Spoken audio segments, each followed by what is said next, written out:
عسلامة، أنا سفير جوي هود. في بالكم اللي اليوم نهار تاريخي في العلاقات التونسية الأمريكية. نحتفل اليوم بمرور 227 عام من الصداقة بين الولايات المتحدة وتونس، اللي يعود تاريخها إلى معاهدة السلام والصداقة الموقعة في تونس عام 1797.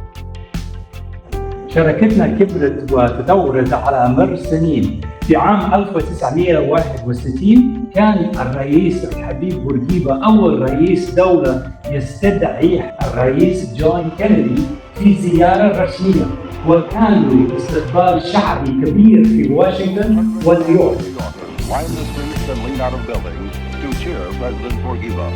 ونحن اليوم فخورين بأنه هالعلاقة ما زالت مستمرة وتخدم مصالح البلدين وشعبين في مختلف المجالات، منها التجارة اللي قاعدة تكبر بين البلدين، والدعم الاقتصادي والمشاريع الأمريكية اللي قاعدة توفر مواطن شغل للتوانسة، بالإضافة لبرامج التبادل التي تزود الشباب التونسي بمهارات القرن ال21 في مجال العمل.